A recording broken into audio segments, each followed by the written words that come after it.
9th எக்கனாமிக்ஸ்ல 4th lesson தமிழ்நாட்டில் வேளாண்மை இந்த பாடத்துல மொத்தமா 56 வினாக்கள் தான் இருக்கு.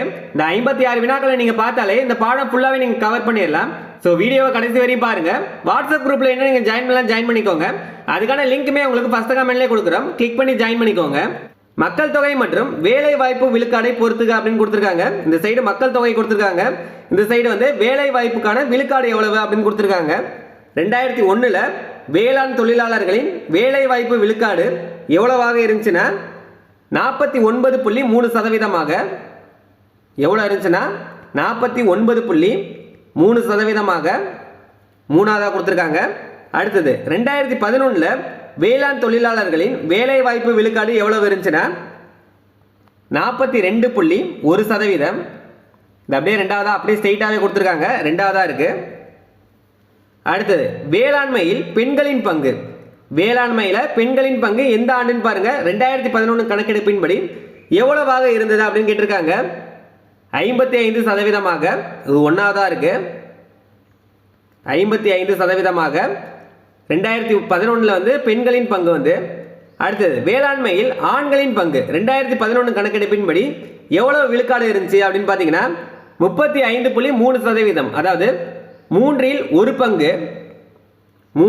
பங்கு இருந்திருக்கு. இது வந்து நாலாவதாக கொடுத்துருக்காங்க. 3, 2, 1, 4 எதுன்னு பாருங்க. ஆப்ஷன் வந்து ஏ, 3, 2, 1, 4 இதுதான் சரியானது. அடுத்தது விவசாயிகளின் வகைகள் கொடுத்து இந்த சைடு அவர்கள் சாகுபடி செய்யும் பரப்பளவை பொறுத்துக்க அப்படின்னு கொடுத்துருக்காங்க. குறு விவசாயிகளின் எண்ணிக்கை வந்து எவ்வளோ இருந்திருக்கு? 78% இருந்திருக்கு. 78% இருந்திருக்கு, நாலாவதாக கொடுத்துருக்காங்க. அடுத்து குறு விவசாயிகள் சாகுபடி செய்யும் பரப்பளவு. முன்னாடி பார்த்தது விவசாயிகளின் எண்ணிக்கை 100க்கு எவ்வளோ இருந்திருக்காங்கன்னா 78%. இதில் அவர்கள் சாகுபடி செய்யும் பரப்பளவு எவ்வளவு அப்படின்னு கேட்டிருக்காங்க. எவ்வளோனா 36%. சாகுபடி செய்யும் பரப்பளவு எவ்வளோனா 36%. அடுத்தது சிறு விவசாயிகளின் எண்ணிக்கை.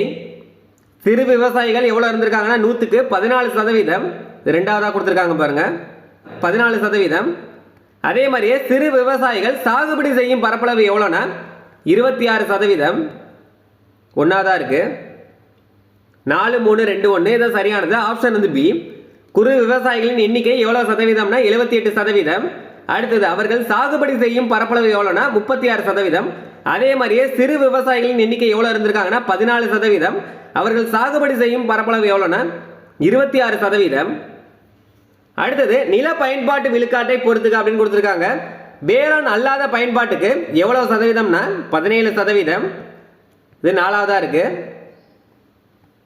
அடுத்தது காடுகள் அதே மாதிரி 17%. காடுகளும் எவ்வளோ இருந்திருக்குன்னா 17%.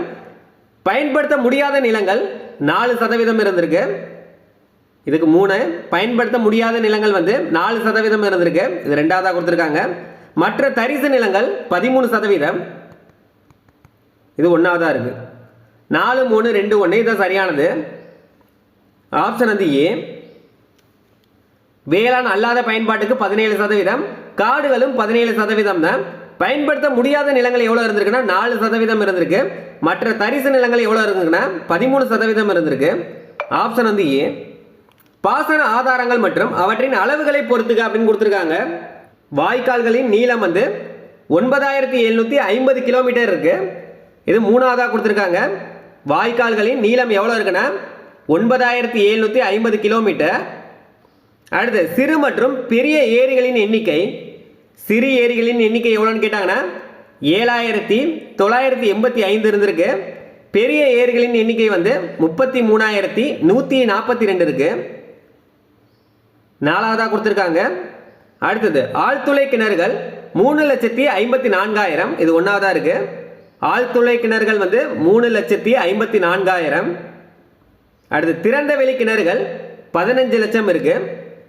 திறந்த வெளி கிணறுகள் வந்து 15 லட்சம் இருக்கு. இது ரெண்டாவதாக இருக்கு. ஆப்ஷன் வந்து என்னன்னு பாருங்க. ஃபர்ஸ்ட் வந்து 3, 3, 4, 1, 2 இதுதான் சரியானது. ஆப்ஷன் வந்து ஏ. பாசன ஆதாரங்கள் மூலமாக பாசன வசதி பெறும் நிலத்தின் பரப்பளவை பொறுத்துக்க அப்படின்னு கொடுத்து எல்லாமே லட்சம் ஹெக்டேரில் கொடுத்துருக்காங்க. ஏரிகள் வந்து 3.68 லட்சம் ஹெக்டேர். நாலாவதாக இருக்கு. ஏரிகள் வந்து என்ன 3.68 லட்சம் ஹெக்டேர். அடுத்து வாய்க்கால்கள் வந்து 6.68 லட்சம் ஹெக்டேர். 6.68 லட்சம் ஹெக்டேர், இது மூணாவதாக கொடுத்துருக்காங்க. அடுத்து ஆழ்துளை கிணறுகள் 4.93 லட்சம் ஹெக்டேர், ரெண்டாவதாக கொடுத்துருக்காங்க. திறந்த வெளி கிணறுகள் வந்து எவ்வளோ இருக்குன்னா 11.91 லட்சம் ஹெக்டேர், ஒன்றாவதாக இருக்கு. இதெல்லாம் வந்து பாசன வசதி பெறும் நிலத்தின் பரப்பளவு கொடுத்துருக்காங்க. 4-3-2-1 இதான் சரியானது. ஆப்ஷன் பாருங்க, ஆப்ஷன் வந்து ஏ 4-3-2-1 இதான் சரியானது. பயிர்கள் மற்றும் அவற்றுக்கு தேவைப்படும் மழைநீரின் அளவை பொறுத்துக. இந்த சைடு பயிர்கள் கொடுத்துருக்காங்க, அதுக்கு தேவைப்படும் மழைநீரின் அளவு கொடுத்துருக்காங்க. கோதுமைக்கு வந்து 1400 லிட்டர் தேவைப்படும். கோதுமைக்கு வந்து 1400 லிட்டர் தேவைப்படும், ரெண்டாவதாக இருக்கு 1400 ஃபர்ஸ்ட்டுக்கு வந்து. அடுத்து சோளமுக்கு வந்து 2500 லிட்டர் தேவைப்படும், நாலாவதாக இருக்கு. சோளத்துக்கு வந்து 2500. அடுத்தது கம்புக்கு வந்து 650 லிட்டர் தேவைப்படும், ஒன்றாவதாக இருக்கு. கம்புக்கு வந்து 650 லிட்டர் தேவைப்படும். கரும்புக்கு 750 லிட்டர் தேவைப்படும், மூணாவதாக இருக்கு. கரும்புக்கு வந்து 750 லிட்டர், 2-4-1-3 இதான் சரியானது. ஆப்ஷன் வந்து ஏ 2-4-1-3. 2014 முதல் 2015 ஆண்டின் பயிரிடப்படும் பரப்பளவின் அடிப்படையிலான விழுக்காடை பொறுத்துக்க அப்படின்னு சொல்லி கொடுத்துருக்காங்க. சோளம் 1.7%, நாலாவதாக இருக்கு. சோளம் வந்து 1.7%. அடுத்தது கம்பு வந்து 6%. கம்பு 6%. கேழ்வரகு 1%. கேழ்வரகு வந்து 1%. அடுத்தது இதர சிறுதானியங்கள் 7%. 4-1-3-2 இதான் சரியானது. ஆப்ஷன் வந்து பி 4-1-3-2. பயிர்களின் உற்பத்தி திறனை ஹெக்டேருக்கு கிலோ அளவில் கொடுத்துருக்காங்க. சோளம் வந்து 2093 கிலோ. சோளம் 2093 கிலோ.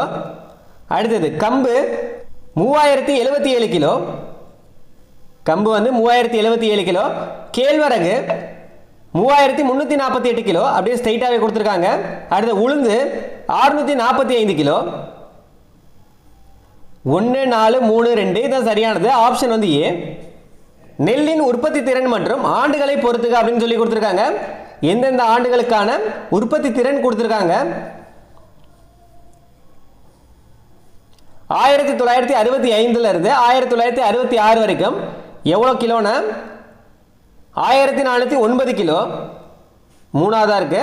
அடுத்தது 1975 இருந்து 1976 2029 கிலோ. 1985 இருந்து 1986 2372 கிலோ. 2014 இருந்து 2015 4429 கிலோ. 3-4-1-2 இது சரியானது. ஆப்ஷன் வந்து ஏ. அடுத்தது கூற்று காரணம் கொடுத்திருக்காங்க. தமிழ்நாட்டில் உள்ள நதிகள் வற்றாத ஜீவ நதிகளாகும், எனவே பாசனத்திற்கு தட்டுப்பாடு ஏற்படுவதில்லை. இல்லை, கூற்றே தவறானதான். தமிழ்நாட்டில் வந்து வற்றாத ஜீவ நதிகள் எதுவுமே இல்லை, பருவகால நதிகள் தான் இருக்கு. அதனால கூற்று வந்து தவறு. அதனால காரணம் என்ன சொல்லியிருக்காங்கன்னு பாருங்க. தமிழகத்திற்கு பெரும் நீர் ஆதாரமாக அக்டோபர் முதல் டிசம்பர் வரை பெய்யும் வடகிழக்கு பருவமழை உள்ளது. காரணம் சரிதான், ஆனால் கூற்று வந்து தவறு. ஆப்ஷன் வந்து டி, கூற்று தவறு, காரணம் வந்து சரி. அடுத்தது, இந்திய அளவில் குறு விவசாயிகளின் எண்ணிக்கை அதிகரித்து வரும் வேளையில் தமிழ்நாட்டில் இவர்களின் எண்ணிக்கை குறைந்து கொண்டே வருகிறது. கூற்று வந்து சரிதான். இந்திய அளவில் வந்து குறு விவசாயிகளின் எண்ணிக்கை அதிகரித்து வரும் வேளையில் தமிழ்நாட்டில் வந்து இவர்களின் எண்ணிக்கை குறைந்து கொண்டே தான் வருகிறது. கூற்று வந்து சரி. அதுக்கான காரணம் என்ன சொல்லியிருக்காங்கன்னு பாருங்க. 2010 இருந்து 2011 முதல் 2015 இருந்து 2016 வரையிலான 5 ஆண்டுகளில் தமிழ்நாட்டில் விவசாயிகளின் எண்ணிக்கை 1,80,000 குறைந்துள்ளதுடன் சாகுபடி பரப்பளவும் 59.71 லட்சம் ஹெக்டேராக குறைந்துள்ளது. கூற்றும் சரிதான், காரணமும் சரிதான். ஆப்ஷன் வந்து ஏ. கூற்று மற்றும் காரணம் இரண்டுமே சரிதான். காரணம் வந்து கூற்றை விளக்குகிறது. அடுத்தது, நுண்ணீர் பாசன தொழில்நுட்பத்தை அரசு தீவிரமாக செயல்படுத்துவதில் அதிக கவனம் செலுத்துகிறது. கூற்று சரிதான். அதுக்கான காரணம் என்ன சொல்றாங்கன்னு பாருங்க. தமிழ்நாடு ஒரு தண்ணீர் பற்றாக்குறை மாநிலமாகும். நுண்ணீர் பாசனம் நீர் பயன்பாட்டு திறனை அதிகரிப்பதுடன் களையை கட்டுப்படுத்தி பணியாட்களின் செலவை குறைக்கிறது. கூற்றும் சரிதான், காரணமும் சரிதான். காரணம் கூற்றை விளக்குகிறது. அடுத்தது, தமிழ்நாட்டில் உணவு தானியம் பயிரிடப்படும் பரப்பளவு குறைந்த போதிலும் உணவு தானிய உற்பத்தி குறையாமல் கூடியுள்ளது. கூற்று சரிதான். தமிழ்நாட்டில் உணவு தானியம் பயிரிடப்படும் பரப்பளவு குறைந்த போதிலும் உணவு தானிய உற்பத்தி குறையாமல் கூடியுள்ளது. அதுக்கான காரணம் என்ன சொல்றாங்கன்னு பாருங்க. கடந்த 50 ஆண்டுகளில் 1965 முதல் 2015 வரை தமிழ்நாட்டில் நெல் மற்றும் உணவு தானியங்களின் உற்பத்தி திறன் ஏறத்தாழ 3 முதல் 3.5 மடங்கு வரை உயர்ந்ததே இதற்கு காரணமாகும். கூற்றும் சரிதான், காரணமும் சரிதான். Option A. கூற்று மற்றும் காரணம் இரண்டுமே சரிதான். காரணம் கூற்றை விளக்குகிறது. உலகின் மிகப்பெரிய மறைநீர் ஏற்றுமதியாளர்களின் வரிசையில் இந்தியா 5வது இடத்தில் உள்ளது. கூற்று சரிதான், இது முக்கியமானது. உலகின் மிகப்பெரிய மறைநீர் ஏற்றுமதியாளர்களின் வரிசையில் இந்தியா 5வது இடத்தில் உள்ளது. கூற்று சரிதான். அதுக்கான காரணம் என்ன சொல்றாங்கன்னு பாருங்க. விவசாயம் அல்லது தொழிற்சாலை உற்பத்தியின் போது நுகரப்படும் நீரே மறைநீர் எனப்படுகிறது. உலக அளவில் மிக அதிகமான நன்னீர் பயன்பாட்டாளராகவும் இந்தியா உள்ளது. இதுக்கான காரணமும் சரிதான், கூற்றும் சரிதான், காரணமும் சரிதான். ஆனால் இந்த காரணம் கூற்றை நேரடியாக விளக்கவில்லை. கூற்று மற்றும் காரணம் இரண்டுமே சரிதான். ஆனால் காரணம் கூற்றை விளக்கவில்லை. அடுத்தது, தமிழ்நாட்டில் பாசன வசதி பெறும் நீர் ஆதாயங்களில் ஏரிகளின் பங்கு மிக அதிகமாக உள்ளது. அதாவது 62% அப்படின்னு கொடுத்திருக்காங்க. கூற்று தவறு. தமிழ்நாட்டில் பாசன வசதி பெறும் நீர் ஆதாயங்களில் ஏரிகளின் பங்கு வராது, கிணறுகளின் பங்கு தான் மிக அதிகமாக உள்ளது. கிணறுகளின் பங்குன்னு பார்த்தீங்கன்னா 62%. இதில் ஏரிகள்னு கொடுத்துருக்காங்க, கிணறுகள் தான் வரணும். கூற்றே தவறானதுதான். அதுக்கான காரணம் என்ன சொல்லியிருக்காங்கன்னு பாருங்க. தமிழ்நாட்டில் பாசனத்திற்கான நீர் ஆதாயங்களில் கிணறுகளின் பங்கு வெறும் 24% மட்டுமே ஆகும். அதுக்கான காரணமும் தவறு. கிணறுகளின் பங்கு 62%. ஏரிகளின் பங்கு கேட்டாங்கன்னா ஏரிகளின் பங்கு 14% தான். அதே மாதிரி வாய்க்கால்களின் பங்கு 24%. இதில் என்ன கொடுத்துருக்காங்க, ஏரிகளின் பங்கு 62% அப்படின்னு கொடுத்துருக்காங்க, தவறு தான். அதே மாதிரியே நீர் ஆதாயங்களின் கிணறுகளின் பங்கு 24% அப்படின்னு கொடுத்துருக்காங்க, 62% வரும். அதனால கூற்றும் தவறு தான், காரணமும் தவறு தான். Option B. கூற்று மற்றும் காரணம் இரண்டுமே தவறானதுதான். 2011ஆம் ஆண்டு கணக்கெடுப்பின்படி தமிழகத்தில் இருந்த மொத்த தொழிலாளர்களின் எண்ணிக்கை மற்றும் விவசாய தொழிலாளர்களின் எண்ணிக்கை முறையே எந்த கணக்கெடுப்புன்னு பாருங்க. 2011ஆம் ஆண்டு கணக்கெடுப்பின்படி தமிழகத்தில் இருந்த மொத்த தொழிலாளர்களின் எண்ணிக்கை எவ்வளவு அப்படின்னு பாருங்க. மொத்த தொழிலாளர்களின் எண்ணிக்கை 3,29,00,000. அதே மாதிரியே விவசாய தொழிலாளர்களின் எண்ணிக்கை 96 லட்சம். மொத்த தொழிலாளர்களின் எண்ணிக்கை 3,29,00,000.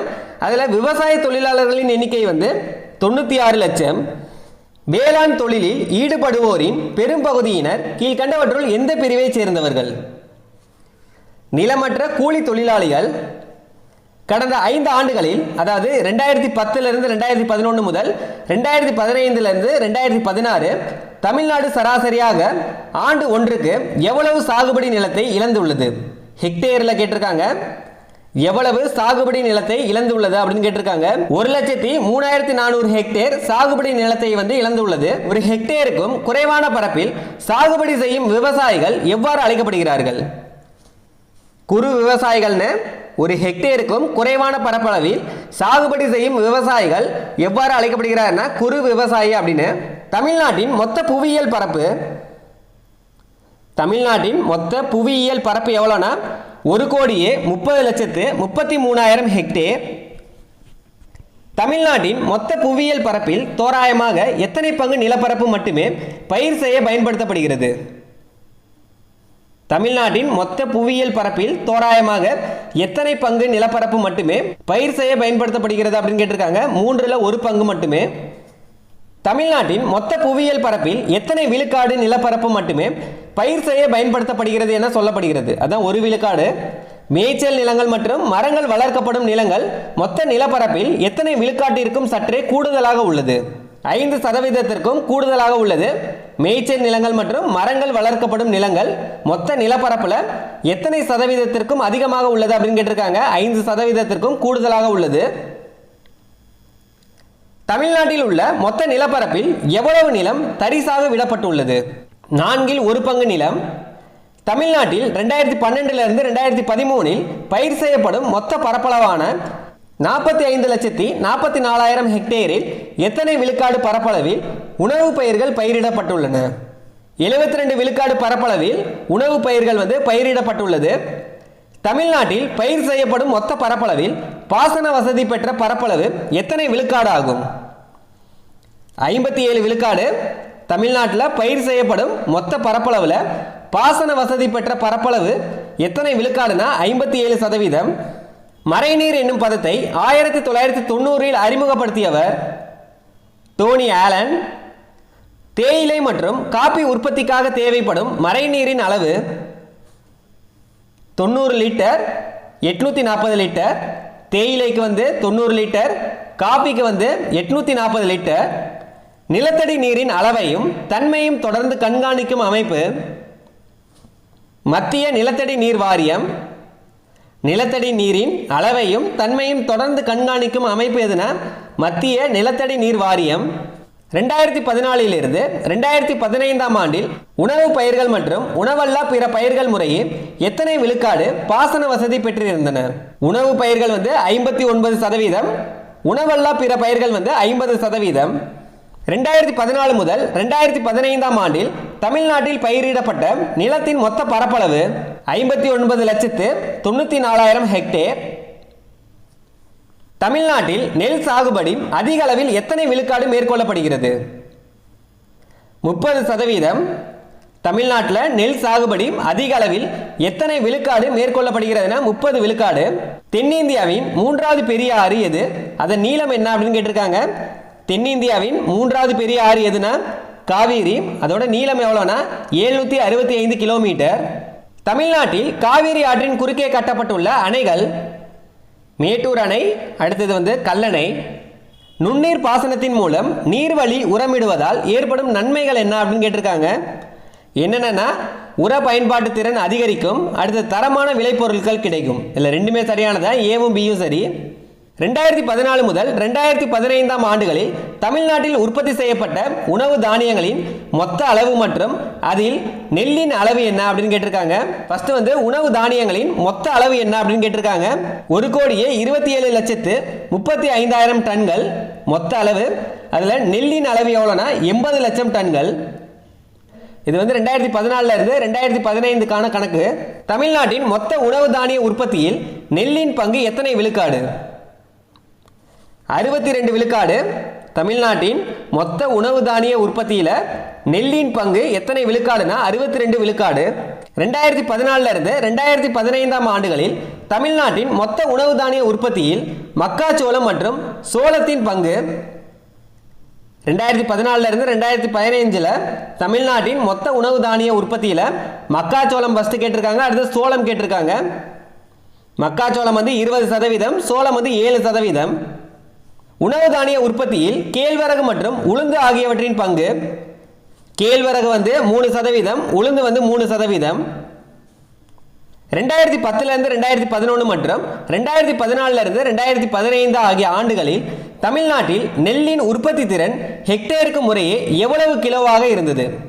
ஹெக்டேருக்கு எவ்வளவு கிலோவாக இருந்தது அப்படின்னு கேட்டிருக்காங்க. ஃபர்ஸ்ட் 2010 இருந்து 2011 கேட்டிருக்காங்க. 2010 இருந்து 2011 3039 கிலோவாக இருந்துச்சு.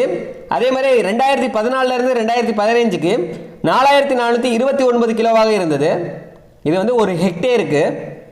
தமிழ்நாட்டில் நெல்லுக்கு அடுத்தபடியாக அதிக பரப்பளவில் சாகுபடி செய்யப்படும் பயிர் எது அப்படின்னு கேட்டிருக்காங்க. மற்றும் அதன் உற்பத்தி திறன் ஹெக்டேருக்கு கிலோவில் எவ்வளவு அப்படின்னு கேட்டிருக்காங்க. நெல்லுக்கு அடுத்ததா அதிகமாக சாகுபடி செய்யப்படுவது எதுனா மக்காச்சோளம். ஒரு ஹெக்டேருக்கு எவ்வளோனா 8824 கிலோ கிடைக்குது. ஒரு ஹெக்டேருக்கு கரும்பு மற்றும் நிலக்கடலை ஆகியவற்றின் விளைச்சல் முறையே. ஒரு ஹெக்டேருக்கு கரும்பு மற்றும் நிலக்கடலை கேட்டிருக்காங்க. கரும்பு எவ்வளோனா 107 டன், நிலக்கடலை 2753 கிலோ. கரும்பு 107 டன், நிலக்கடலை 2753 கிலோ. தமிழ்நாட்டின் வேளாண்மை தொழிலில் பெரும் அளவிற்கு எதனை நம்பியே உள்ளது? நிலத்தடி நீரை நம்பியே. தமிழ்நாட்டில் பயிரிடப்படும் உணவல்லா பிற பயிர்களில் முதலிடம் வகிப்பது உணவல்லாத பிற பயிர்களில் முதலிடம் வகிப்பது எது அப்படின்னு கேட்டிருக்காங்க. தென்னை. உலக அளவில் ஒரு மெட்ரிக் டன் கோதுமை உற்பத்தி செய்வதற்கு சராசரியாக எவ்வளவு நீர் தேவைப்படுகிறது? 1340 கியூபிக் மீட்டர். எவ்வளவு நீர் தேவைப்படுகிறதுனா 1340 கியூபிக் மீட்டர். தமிழ்நாட்டில் உணவு தானியம் பயிரிடப்படும் மொத்த பரப்பில் எத்தனை விழுக்காடு பாசன வசதி பெறுகின்றன? 57 விழுக்காடு பாசன வசதி பெறுகிறது. இது எங்கன்னா தமிழ்நாட்டில் 2010 2011 மற்றும் 2015 2016 ஆண்டுகளில் தமிழ்நாட்டில் சாகுபடி செய்யும் விவசாயிகளின் எண்ணிக்கை முறையே என்னவாக இருக்கும்? ஃபர்ஸ்ட் 2010 2011க்கான விவசாயிகளின் எண்ணிக்கை என்ன அப்படின்னு கேட்டிருக்காங்க. 81,18,000. இது 2010 2011. அடுத்து 2015 2016 வரைக்கும் எவ்வளோ இருந்திருக்காங்கன்னா 79,38,000. தமிழ்நாட்டில் பாசனத்திற்கான நீர் ஆதாரங்களில் கிணறுகள், வாய்க்கால்கள் மற்றும் ஏரிகளின் பங்கு முறையே. தமிழ்நாட்டில் பாசனத்திற்காக நீர் ஆதாரங்களில் கிணறுகள், வாய்க்கால்கள், ஏரிகளின் பங்கு என்ன அப்படின்னு கேட்டிருக்காங்க. ஸ்டார்டிங்லேயே நம்ம பார்த்துருப்போம். கிணறு 62%, வாய்க்கால் 24%, ஏரி 14%. Option A. அடுத்தது இந்த பாடத்துக்கான புத்தக வினாக்கள் பார்க்க போகிறோம். பயிர் செய்யப்படும் பரப்பளவில் பாசன வசதி பெற்ற நிலத்தின் பரப்பளவு 57 விழுக்காடு. இவற்றுள் உணவல்லாத பிற பயிர் எது அப்படின்னு கேட்டிருக்காங்க. கம்பு, கேழ்வரகு, சோளம், தென்னை. உணவல்லாத பிற பயிர் எதுனா தென்னை. 2014 2015 ஆண்டில் நெல் உற்பத்தி திறன் 4429 கிலோகிராம். தமிழ்நாட்டின் வேளாண் உற்பத்தி திறன் மற்றும் உணவு உற்பத்தி ஆகிய இரண்டுமே எந்நிலையில் உள்ளது? அதிகரித்துள்ளது. வேளாண் உற்பத்தி திறன் மற்றும் உணவு உற்பத்தி ரெண்டுமே அதிகரித்துள்ளது.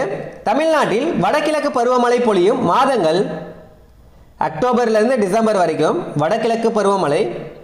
தமிழ்நாட்டு மக்களில் பெரும்பான்மையினர் எந்த தொழிலையே சார்ந்திருக்கின்றனர்? வேளாண்மையே. தமிழ்நாட்டிற்கு பெரும் நீர் ஆதாரமாக இருப்பது எந்த பருவமழையாகும்?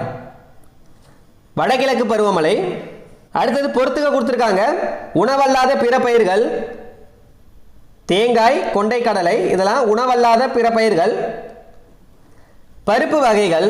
பருப்பு வகைகள் உளுந்து, துவரை, பாசிப்பருப்பு. ஃபர்ஸ்ட் 5, அடுத்தது 4. அடுத்து வடகிழக்கு பருவமழை அக்டோபர்லேருந்து டிசம்பர் 3ஆவதா இருக்கு. குறு விவசாயிகள். குறு விவசாயிகள் ஒரு ஹெக்டேருக்கும் குறைவான பரப்பில் சாகுபடி செய்வோர். 2015 விவசாயிகளின் எண்ணிக்கை 2015 விவசாயிகளின் எண்ணிக்கை 79,38,000. இது அப்படியே தலையில கொடுத்துருக்காங்க. 5, 4, 3, 2, 1. Option A. இதோட இந்த பாடம் ஃபுல்லாகவே நம்ம பார்த்துட்டோம். வீடியோ கண்டிப்பாக யூஸ்ஃபுல்லாக இருந்திருக்கும். மறக்காமல் ஒரு லைக் பண்ணிடுங்க. வாட்ஸ்அப் குரூப்பில் இன்னும் நீங்கள் ஜாயின் பண்ணிக்கோங்க. அதுக்கான லிங்க்குமே உங்களுக்கு ஃபஸ்ட்டு கமெண்ட்லேயே கொடுக்குறோம். ஜாயின் பண்ணிக்கோங்க.